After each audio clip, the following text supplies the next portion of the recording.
পুরনো একটি B-29 বিমান নিয়ে প্রশান্ত মহাসাগরের কোন এক দ্বীপে যাচ্ছিল তাদের ধর্ম প্রচার করার জন্য, কিন্তু রাস্তা ভুল করে তাদের বিমান একটি নির্জন আইল্যান্ডে গিয়ে ক্র্যাশ করে। এই অবস্থায় তারা কিভাবে এই দ্বীপে তাদের জীবনকে বাঁচিয়ে রেখেছিল আর কিভাবে তাদের দক্ষতা এবং বুদ্ধি দিয়ে তারা এই আইল্যান্ড থেকে বেঁচে বেরোতে পারে, নোহার এই রোমাঞ্চকর যাত্রার কাহিনীটি জানবো আমাদের আজকের ভিডিওতে। কাহিনী শুরু হয় নোহা নামের একজন অলস ব্যক্তিকে দেখিয়ে, যে কিনা দুপুর 12টা পর্যন্ত বিছানায় পড়ে পড়ে ঘুমাচ্ছিল। তখনই কসলাকার বেঞ্চি নামের দুইজন লোক এসে নোহাকে জোর করে ঘুম থেকে ওঠায়। তারা নোহাকে বলে, তুমি মিস্টার পার্কর থেকে যে টাকা ধার নিয়েছিলে তা আগামী 24 ঘন্টার ভেতর তোমাকে পরিশোধ করতে হবে। যদি না করতে পারো তাহলে ঠিক 24 ঘন্টা পর তোমার মৃত্যু তোমার দরজায় তোমার জন্য অপেক্ষা করছে। এই কথা বলে তারা এখান থেকে চলে যায়। আসলে নোয়া হলো পেশায় একজন দক্ষ পাইলট, কিন্তু তার অলস স্বভাবের কারণে কেউ তাকে কাজে নিতে চায় না। আর এখন নোয়াকে যেভাবেই হোক তাড়াতাড়ি কোনো কাজের ব্যবস্থা করতে হবে, তা না হলে সে পার্করের ধার নেওয়া টাকা পরিশোধ করতে পারবে না। এজন্য নোহা কাজের খোঁজে তাকে অনেক জায়গায় হাত পাততে হয়, কিন্তু সবাই নোহাকে কাজ দিতে অস্বীকার করে। এই অবস্থায় কোনো উপায় না পেয়ে নোহা তার অনেক পুরনো বন্ধু টনির কাছে আসে। টনি নোহার এই বিপদের দিনে তার পাশে দাঁড়ায়। সে নোহাকে একটি কাজের কথা বলে। টনি বলে, তোমাকে কোনো কঠিন কাজ করতে হবে না, শুধুমাত্র কিছু পশু নিয়ে প্রশান্ত মহাসাগরে অবস্থিত একটি দ্বীপে যেতে হবে। প্রথম দিকে টনির কথা শুনে নোহা রাজি হয়ে যায়, কিন্তু যখন বাইরে এসে দেখে তাকে আদিকালের B-29 প্লেন নিয়ে যেতে হবে, তখন নোহা এই কাজের জন্য না করে দেয়। সে টনিকে বলে, এই প্লেন নিয়ে যাওয়া মানে নিজের মৃত্যুকে নিজেই ডেকে আনা, আর আমার এত তাড়াতাড়ি মরার কোনো ইচ্ছা নেই। এজন্য ভালো হয় তুমি অন্য কোনো পাইলটকে খুঁজে নাও। কিন্তু টনি তাকে বলে, এই পশুগুলো চার্জের একটি পবিত্র কাজের জন্য সেই দ্বীপে নিয়ে যাওয়া হচ্ছে, আর তুমি যদি এদের নিয়ে যাও তাহলে ঈশ্বর তোমার অনেক মঙ্গল করবেন। কিন্তু তারপরেও টনির কথাই নোহা রাজি হয় না। এজন্য টনি নোহার হাতে পায়ে ধরা শুরু করে, কারণ এই যাত্রার জন্য টনি তাদের থেকে আগেই সব টাকা নিয়ে ফেলেছে, আর এতদিনে সেই টাকা খেয়ে হজম করাও প্রায় শেষের দিকে। টনির এমন অবস্থা দেখে নোহা প্লেন উড়ানোর জন্য রাজি হয়ে যায়, কিন্তু এর জন্য নোহা তার কাছে $5000 দাবি করে, যা দেওয়ার জন্য টনিও রাজি হয়ে যায়। এরপর নোহা প্লেনের সবকিছু ঠিক আছে কিনা তা দেখার জন্য বিমানের চারপাশ ঘুরে দেখছিল। নোহা দেখতে পারে বিমানটির অবস্থা খুবই খারাপ। তার সন্দেহ হচ্ছিল সে আসলে বিমানটি ওড়াতে পারবে কিনা। এজন্য নোহা মনে মনে অনেক ভয় পাচ্ছিল, যার ফলে সে আবারও তার সিদ্ধান্ত বদলে ফেলে। কিন্তু তখনই নোহা বাহিরে পিটারের সেই লোকগুলোকে দেখতে পায়। তারা নোহার থেকে টাকা নেওয়ার জন্য তাকে খুঁজতে এখানে এসেছিল। তাদের এইভাবে দেখতে পেয়ে নোহা ভয় পেয়ে যায়, আর এখন নোহার কাছে আর কোনো উপায় নেই, তাকে যে করে হোক যেতেই হবে। এজন্য বাধ্য হয়ে সে তাড়াতাড়ি করে তাদের মালামাল সহ পশুগুলোকে বিমানে ওঠানো শুরু করে। নোহা অনেক বাজেভাবে পশুগুলোকে বিমানে লোড করছিল। এটা দেখে সেখানকার ববি নামের একটি বাচ্চা নোহাকে পশুদের সাথে এমন আচরণ করতে বারণ করে। এখানে আমরা জানতে পারি ববি ছোট হলেও সে পশুদের অনেক ভালোবাসে। সে চায় না পশুদের কেউ অকারণে কষ্ট দেয়। আর নোহা যখন জোরে টান দিয়ে পশুদের বিমানে ওঠাচ্ছিল, নোহার এমন আচরণ ববির কাছে একদমই ভালো লাগেনি, যার ফলে ববির সাথে এটা নিয়ে নোহার সামান্য তর্ক হয়েছিল। এরপর আমরা দেখতে পারি তাদের প্লেন ওড়ার জন্য রেডি হয়ে যায়। সবাই একে অপরকে বিদায় জানাচ্ছিল। তখনই ববি আর জুলি ম্যাডাম শাইলেটের সাথে যাওয়ার জন্য বায়না করে, কিন্তু শাইলেট তাদের বলে, আমি ওখানে ধর্ম প্রচার করার জন্য যাচ্ছি, আমার আসতে অনেকদিন সময় লাগতে পারে, এজন্য তোমাদের ওখানে যাওয়া ঠিক হবে না। এই কথা বলে শাইলেট তাদের যাত্রার উদ্দেশ্যে রওনা হয়। কিন্তু এদিকে ববির মনে হচ্ছিল নোহা পশুদের সাথে ভালো আচরণ করবে না। এজন্য সে নিজে পশুদের দেখাশোনা করার জন্য পিছন দিক দিয়ে চুরি করে প্লেনে উঠে পড়ে। এরপর ধীরে ধীরে তাদের প্লেন এখান থেকে টেক অফ করা শুরু করে। প্লেনের ককপিটের ভিতরে নোহা সিগারেট জ্বালায়, যা তার একটি অনেক পুরনো দিনের অভ্যাস। কিন্তু এদিকে আবার শাইলেটের সিগারেট একেবারেই পছন্দ না। এজন্য সে সামনে থেকে পেছনে চলে যায়, আর পেছনে গিয়ে মিউজিক প্লেয়ারে তার পছন্দের গান চালু করে। কিন্তু নোহা আবার গান শুনতে ভালোবাসে না। এজন্য নোহা শাইলেটকে বলে, তুমি তোমার গান বন্ধ করো, আমি আমার সিগারেট খাওয়া বন্ধ করছি। নোহার কথায় শাইলেট তার টেপ রেকর্ডার বন্ধ করে। এভাবে অনেক দূর আসার পর নোহার চোখে হালকা ঘুমের ভাব আসতে শুরু করে। নোহা চিন্তা করে প্লেনটিকে অটো পাইলট মোডে রেখে কিছুক্ষণ ঘুমানোর জন্য, কিন্তু সে অটো পাইলট মোড অন করতে গেলে দেখতে পারে তা অনেক আগেই নষ্ট হয়ে পড়ে আছে। পাশে থেকে শাইলেট বলে, আমি কিছুটা প্লেন চালাতে পারি, তুমি চাইলে বিশ্রাম করতে পারো, আমি এদিকে সামলে নেব। দুজনের মাঝে কথাবার্তা চলছিল, ঠিক তখনই পিছন থেকে ববি আর জুলি ককপিটের ভেতরে চলে আসে। তাদের এভাবে দেখতে পেয়ে নোহা অবাক হয়ে যায়। ববি এখানে শাইলেটকে বলে, আমাদের গরু মেরিন্ডা অনেক অসুস্থ ছিল, আর নোহার মতো মানুষ কখনোই তার ভালোভাবে দেখাশোনা করতে পারতো না, এজন্য আমরা তোমাকে না বলে চুরি করে প্লেনে উঠে পড়েছিলাম। পরদিন সকালে নোহা লক্ষ্য করে তাদের প্লেনের কম্পাস ভালোভাবে কাজ করছিল না, যার ফলে তারা ভুল রাস্তায় চলে এসেছে, আর এখান থেকে ফিরে যাওয়ার মতো তাদের কাছে পর্যাপ্ত পরিমাণ ফুয়েলও আর বেঁচে নেই। নোহা তাদের আশেপাশে থাকা রেডিও স্টেশনগুলোর সাথে যোগাযোগ করার চেষ্টা করছিল, কিন্তু কপাল খারাপ হলে যা হয়, সে তাদের থেকে কোনো প্রকার সাহায্যই পায়নি। এখন তাদের সামনে দুইটি রাস্তা ছিল, হয়তো সমুদ্রের মাঝে কোথাও ল্যান্ড করা, আর তা না হলে মৃত্যু। নোহা বিমানটিকে ল্যান্ড করানোর সিদ্ধান্ত নেয়। এর ভেতর ববি সমুদ্রের মাঝে একটি আইল্যান্ড দেখতে পারে। তারা সবাই মিলে সিদ্ধান্ত নেয় তাদের বিমানটিকে এখানেই ল্যান্ড করাবে। এর একটু পরে দেখা যায় কারো কোনো ক্ষতি ছাড়াই তারা সফলভাবে ল্যান্ড করতে সক্ষম হয়। নোহার এমন সাহসিকতা এবং সবাইকে বাঁচানোর জন্য সাইলেট তাকে ধন্যবাদ জানায়। এরপর তারা সবাই বিমান থেকে নেমে দ্বীপের চারপাশ ঘুরে দেখে। তাদের মনে হচ্ছিল হয়তো এই দ্বীপে কোনো মানুষ বসবাস করে না, কিন্তু তাদের এই ধারণা ভুল ছিল, কারণ দ্বিতীয় বিশ্বযুদ্ধের সময়কাল থেকে এখানে দুইজন বৃদ্ধ সৈনিক বসবাস করছিল। জাপান যুদ্ধের সময় থেকে তারা এই দ্বীপে আটকে আছে। তাদের মনে হচ্ছিল এখনো হয়তো যুদ্ধ শেষ হয়নি। তারা দুইজন দূরে থেকে চুপি চুপি নোহা আর সাইলেটের উপর নজর রাখছিল। এদিকে সাইলেট নোহাকে বলে, আমাদের এখন মিলেমিশে কাজ করতে হবে, কারণ বাচ্চাদের দেখাশোনা করার দায়িত্ব এখন আমাদের উপর। মিলেমিশে কাজ না করলে এখান থেকে আমরা কখনোই বের হতে পারবো না। এরপর তারা দুইজন খাবারের খোঁজে জঙ্গলের দিকে বেরিয়ে পড়ে। ববি আর জুলি পশুদের দেখাশোনা করে। এখানে সাইলেট নোহাকে বলে, আমি ছোট থেকেই মিশনারি হতে চেয়েছিলাম, কারণ আমি অসহায় মানুষদের সাহায্য করতে চাই, তাদের দুঃখ কষ্ট গুলোকে নিজের সাথে ভাগ করে নিতে চাই। আসলে সাইলেট এখনো বিয়ে করেনি। তার ছোট ভাই বোন ববি আর জুলিকে মানুষ করতে সাইলেটের যে বিয়ের বয়স পার হয়ে যাচ্ছে তার সে কথা মনেই নেই। অপরদিকে ববি আর জুলিকে দেখা যায় তারা দুইজন দ্বীপের এক পাশে মিরিন্ডাকে ঘাস খাওয়াচ্ছিল। তখনই তাদের চোখ জাপানে সেই সৈনিকদের ক্যাম্পে গিয়ে পড়ে। তারা দেখতে পারে জাপানে সেই সৈনিকরা তাদেরকে দূর থেকেই ফলো করছে। নোয়া আর সাইলেটকে বিষয়টা জানালে তারাও দেখার জন্য আসে। এখানে আসলে দেখা যায় বৃদ্ধ দুই সৈনিক এখনো তাদের দেশের জন্য যুদ্ধ চালিয়ে যাচ্ছে। তারা আসলে জানে না দ্বিতীয় বিশ্বযুদ্ধ অনেক আগেই শেষ হয়ে গেছে।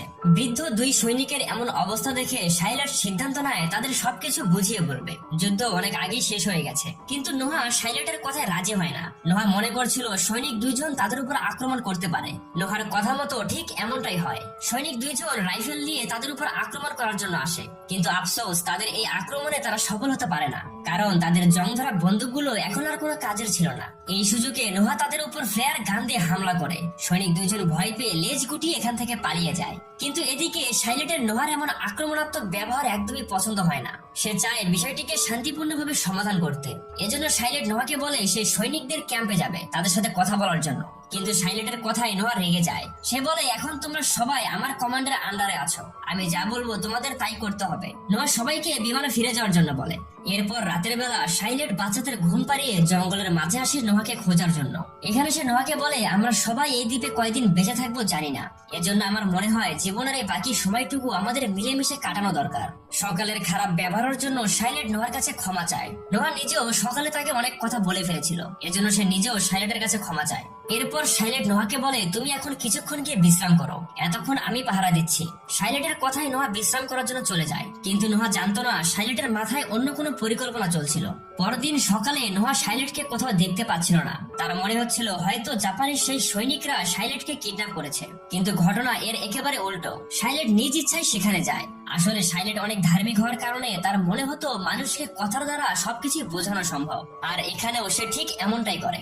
সাইলেট তাদের ক্যাম্পে ঢুকলে তারা সাইলেটকে মারার জন্য অস্ত্র বের করে, কিন্তু সাইলেট তাদের বোঝানোর চেষ্টা করে বিশ্বযুদ্ধ অনেক আগেই শেষ হয়ে গেছে, আর আমরা তোমাদের শত্রু নেই, তোমাদের সাথে বন্ধুত্ব করতে চাই। ভাগ্যক্রমে সেই সৈনিকের ভেতর থেকে একজন কিছুটা ইংরেজি বুঝতো, যার ফলে সে সাইলেটের কথা বুঝতে পারে। এরপর আমরা দেখতে পারি সাইলেটের সাথে তারা দুই সৈনিক ভালো বন্ধু হয়ে গেছে, আর তাদের হাতে বানানো সুস্বাদু খাবারগুলোকে সাইলেট এনজয় করছিল। অপরদিকে আমরা নোহাকে দেখতে পারি যে সাইলেটের খোঁজে সৈনিকদের ক্যাম্পে চলে আসে। এখানে তাদের মাঝে হাতাহাতি শুরু হলে সাইলেট সবাইকে থামায় এবং তাদের সবকিছু খুলে বলে। এরপর আমরা দেখতে পারি নোহা সহ তারা সবাই ভালো বন্ধু হয়ে যায়, আর তাদের মাঝে অনেক কথাবার্তা হয়। এখানে আমরা প্রথমবারের মতো জানতে পারি তারা দুই সৈনিক এই দ্বীপে আজ 30 বছর ধরে আটকে আছে। এতদিন বাইরের দুনিয়ার সাথে তাদের কোনো যোগাযোগই ছিল না। তবে সাইলেটের এমন ঝুঁকি নিয়ে সৈনিকদের ক্যাম্পে আসা নোহার একদমই পছন্দ হয় না। এই কারণে তাদের মাঝে হালকা মন মালিন্য হয়েছিল। নোহার এমন সাইলেটের প্রতি কেয়ারিং দেখে বোঝা যাচ্ছিল নোহা মনে মনে সাইলেটকে ভালোবাসে। সেই দিন সন্ধ্যাবেলায় নোহা আর সাইলেট একসাথে কথা বলছিল। তখনই হঠাৎ করে নোহা সাইলেটকে কিস করে ফেলে। এদিকে দূরে দাঁড়িয়ে ববি আর জুলি সবকিছু দেখছিল। আসলে জুলি নোহাকে ভালো মনের মানুষ মনে করে, কিন্তু ববি নোহাকে পশুদের সাথে এমন খারাপ আচরণ করার জন্য এখনো মাফ করতে পারেনি। এরপর পরদিন সকালে আমরা দেখতে পারি তারা 4 জন মিলে বিমানটিকে পানিতে নামানোর চেষ্টা করে, কিন্তু কমান্ডার তাদের বিমানটিকে একটি জাহাজে রূপান্তর করার পরামর্শ দেয়। তারা গরু লিন্ডার সাহায্য নিয়ে বিমানের পাখাগুলো খুলে ফেলে। এরপর প্রয়োজনীয় মালামাল দিয়ে বিমানটিকে কোন রকম একটি জাহাজে রূপান্তর করে। এদিকে কমান্ডার তাদের সব জামা কাপড় শাইলেটকে দেয় সেলাই করার জন্য, যেন জাহাজের ভেতরে কাপড়গুলোকে ব্যবহার করতে পারে। এর সাথে কমান্ডার তাদের 30 বছর পুরনো পতাকাটিকেও শাইলেটকে দিয়ে দেয়। শাইলেট সিদ্ধান্ত নেয় এই পতাকাটি সে তাদের জাহাজের উপরে লাগাবে, কারণ আজ কমান্ডার আর তার সাথী না থাকলে তারা কখনোই এই জাহাজ বানাতে পারতো না। একটু পর দেখা যায় ববি আর জুলি সব পশুগুলোকে এক এক করে জাহাজের ভেতর ওঠাচ্ছিল, কিন্তু নোহা এমনটা করতে বারণ করে। তার মনে হচ্ছিল জাহাজে এত পরিমাণ লোড হলে হয়তো সমুদ্রের মাঝে জাহাজ ডুবেও যেতে পারে, কিন্তু ববি কোনোভাবেই পশুদের ছাড়া জাহাজে উঠতে রাজি না। ববির সাথে জুলিও কান্না করতে শুরু করে। তারা নোহার কাছে অনুরোধ করে পশুদের সাথে নেওয়ার জন্য। তাদের এমন মাসুম চেহারা দেখে নোহার মন গলে যায়। সে সিদ্ধান্ত নেয় পশুগুলোকে তাদের সাথে নিয়ে যাবে। নোহার কথা শুনে জুলি অনেক খুশি হয়ে তাকে জড়িয়ে ধরে। অপরদিকে নোহা দেখতে পারে শাইলেট বিমানের গায়ে নোহা আর্ক লিখে দিচ্ছিল। প্রথমে তো নোহা তার নাম দেখে অবাক হয়ে যায়। পরে শাইলেট তাকে বলে, পবিত্র বাইবেলে তোমার মতো নোহা নামের এক ব্যক্তি এভাবেই জাহাজ বানিয়ে তার পরিবার এবং পশুদের অনেক বড় তুফানের হাত থেকে বাঁচিয়েছিল। আজ তুমিও আমাদের জন্য ঠিক এমনটাই করছো। এভাবে নোয়ার সাথে শাইলেটের সম্পর্ক দিন দিন আরো গভীর হতে থাকে। শাইলেটও এখন নোয়াকে ভালোবাসতে শুরু করেছে। তারা সারাদিন একসাথেই থাকতো, একসাথে কাজ করত। দ্বীপের ভিতর এভাবে তাদের সময় ভালোই কাটছিল। এর কিছুদিন পর তাদের জাহাজ সম্পূর্ণভাবে তৈরি হয়ে যায়। নোয়া সফলভাবে জাহাজটিকে পানিতে নামিয়ে তাদের যাত্রা শুরু করে। তখনই কমান্ডার নোহাকে বলে জাহাজটিকে তাড়াতাড়ি সামনের দিকে নিয়ে যেতে, কারণ তারা তাদের এতদিনের জমানো বোমাগুলোকে বিস্ফোরণ করার জন্য তাদের ক্যাম্পে রেখে দিয়েছিল। একটু পরে দ্বীপের ভিতর বিশাল বড় একটি ধামাকা হয়, আর এর সাথে সবাই মুখে হাসি নিয়ে তাদের এই রঙিন যাত্রা শুরু করে। হয়তো তাদের এই যাত্রায় তারা বেঁচে নাও ফিরতে পারে, কিন্তু তারপরেও সবার মনে অনেক আনন্দ ছিল। তারা তাদের কাজে সফল হতে পেরেছে। এরপর রাতের বেলা শাইলেট তার বাইবেলে নোহার সেই কাহিনী পড়ে সবাইকে শোনাচ্ছিল। তখনই কাহিনীর ভিতর থেকে তারা একটি আইডিয়া খুঁজে পায়, পাখির পায়ে চিঠি বেঁধে দিয়ে উড়িয়ে দেওয়া, যেন সেই চিঠি দেখে তাদের কেউ সাহায্য করতে পারে। পরদিন সকালে তারা একটি পাখির পায়ে চিঠি বেঁধে সমুদ্রের মাঝে উড়িয়ে দেয়, কিন্তু ভাগ্যক্রমে পাখিটি সঠিক রাস্তায় না গিয়ে উল্টো রাস্তায় চলে যায়। এটা দেখার পর সবাই হতাশ হয়ে পড়ে। তাদের মনে হচ্ছিল হয়তো আর কেউ তাদের খোঁজার জন্য আসবে না। রাতের বেলা খাওয়ার সময় সবাই তাদের ঈশ্বরের কাছে প্রার্থনা করে যেন চিঠি পেয়ে কেউ তাদের খোঁজার জন্য আসে। এভাবে দিনের পর দিন পার হয়ে যায়। নোহা সবার জন্য প্রতিদিন সমুদ্র থেকে মাছ ধরে। অপরদিকে ববির সবচেয়ে কাছের বন্ধু মেরিন্ডা ইদানিং কিছুই খাচ্ছিল না। প্রতিদিন ববি তাকে খাওয়ার জন্য অনেক কিছু দেয়, কিন্তু নোহা ববিকে এমনটা করার জন্য বারণ করে, কারণ এখানে তাদের খাবার অনেক স্বল্প। এভাবে ববি পশুদের খাবার দিলে তারা নিজেরাই না খেয়ে মারা যাবে। কিন্তু কে শুনে কার কথা? ববি তার নিজের ভাগের খাবার মেরিন্ডাকে খাওয়াতো। এভাবে আরো অনেকদিন পার হয়ে যায়, আর এর সাথে তাদের খাবারও এখন প্রায় শেষের দিকে। এজন্য নোহা আর শাইলেট মিলে সিদ্ধান্ত নেয় জাহাজে থাকা মুরগিগুলোকে মেরে খাওয়ার জন্য, কারণ এছাড়া তাদের কাছে আর কোনো উপায় নেই। কিন্তু ববি তাদের এমনটা করতে বারণ করে। সে চায় না পশুদের এভাবে কষ্ট দিতে। ববি নোহাকে বলে, আমরা রাতের বেলা লাইট জ্বালিয়ে সমুদ্র থেকে বড় কোনো শিকার ধরতে পারি, কারণ রাতের বেলা আলো দেখলে বড় মাছ আলোর কাছে আসে। ববির কথা শুনে তারা রাতের বেলা বিমানের সব লাইট জ্বালিয়ে দেয়। তাদের পরিকল্পনা মোতাবেক ধীরে ধীরে অনেক মাছ জাহাজের কাছে আসা শুরু করছিল, কিন্তু ঠিক তখনই বড় একটি শার্ক এসে সব মাছগুলোকে খাওয়ার চেষ্টা করে। এই কারণে ছোট মাছগুলো পালিয়ে যায়, আর এর সাথে তাদের এই পরিকল্পনা বৃথা চলে যায়। নোহা সবাইকে বলে, কেমন হয় যদি আমরা ছোট মাছ ধরার বদলে শার্কটাকেই ধরে ফেলি, তাহলে আমাদের অনেক দিনের খাবারের ব্যবস্থা হয়ে যাবে। নোহার কথা মতো এবার শার্কটিকে ধরার পরিকল্পনা শুরু হয়। তারা ছোট একটি মাছকে চারা হিসেবে ব্যবহার করে। ভাগ্যক্রমে শার্কটি তাদের জালে ধরা দিলেও তাদের একের পক্ষে এত বড় মাছ আটকানো সম্ভব ছিল না। সবাই তাদের সর্বোচ্চ দিয়ে চেষ্টা করছিল মাছটিকে আটকানোর। এর মাঝে ববি তার ব্যালেন্স হারিয়ে জাহাজ থেকে পানিতে পড়ে যায়। ববিকে বাঁচানোর জন্য নোহা পানিতে লাফ দিলে শার্কটি তাদের দিকে এগিয়ে আসছিল। তখনই উপর থেকে শাইলেট ফ্লেয়ার গান দিয়ে শার্কটিকে মেরে ফেলে। এভাবে ববি আর নোহা কোন রকম শার্কের হাত থেকে বেঁচে যায়। পরদিন সকালবেলা শাইলেট জাহাজের উপরে একা বসেছিল। তখনই নোহা তার কাছে আসে। শাইলেট নোহাকে বলে, এই সবকিছুর জন্য আমি দায়ী। আমি যদি বিমানটিকে সঠিকভাবে সামলাতে পারতাম তাহলে আজ আমাদের এমন অবস্থা হতো না। কিন্তু নোহা তাকে বলে, তোমার কোনো দোষ নেই, এটা আমাদের কপালে ছিল, আর ঈশ্বর সহায় থাকলে আমরা অবশ্যই এখান থেকে বেরোতে পারবো। এখানে তারা দুইজনে অনেক ভাবুক হয়ে ওঠে আর প্রথমবারের মতো সাইলেন্ট নোয়াকে তার ভালোবাসার কথা প্রকাশ করে। এরপর রাত হয়ে যায় আর আমরা দেখতে পারি সমুদ্রের মাঝে অনেক বড় একটি তুফান আঘাত হানে। তুফানের কারণে তাদের জাহাজের মাঝে পানি ঢুকতে শুরু করে। নোয়া আর কমান্ডার মিলে কোন রকম ভাবে সব পশুদের সুরক্ষিত জায়গায় নিয়ে আসে। সকালে তুফান শেষ হয়ে গেলে তারা দেখতে পারে মিরিন্ডা অনেকটাই অসুস্থ, হয়তো আর বেশি সময় বাঁচবে না। এর একটু পরে মিরিন্ডা দুনিয়া ছেড়ে চলে যায়। মিরিন্ডার এভাবে চলে যাওয়ার কারণে ববি অনেক কান্না করছিল, কিন্তু তখনই তারা জোরদার একটি জাহাজের সাইরেনের শব্দ শুনতে পায়। উপরে উঠলে দেখা যায় এই শব্দ ছিল আমেরিকান কোস্ট গার্ড জাহাজের, যারা তাদের খুঁজে বের করতে সক্ষম হয়েছিল। আর এর সাথেই তারা শেষ পর্যন্ত তাদের এই যাত্রার সমাপ্তি ঘটায়। সবাই অনেক খুশি ছিল, কিন্তু এই খুশি তখন দ্বিগুণ হয়ে যায় যখন নোয়া আর সাইলে তাদের জাহাজের উপরে সারা জীবনের জন্য একই বন্ধনে আবদ্ধ হয়। এই মুভি থেকে আমরা জানতে পারি জীবনে কিছু পেতে হলে কিছু হারাতে হয়, আর সবাই মিলে এক হয়ে কাজ করতে পারলে জীবনের অনেক কঠিন সমস্যাগুলোকেই অনায়াসে সমাধান করা সম্ভব। আশা করব নোয়ার এই কাহিনীটি আপনাদের অনেক পছন্দ হয়েছে।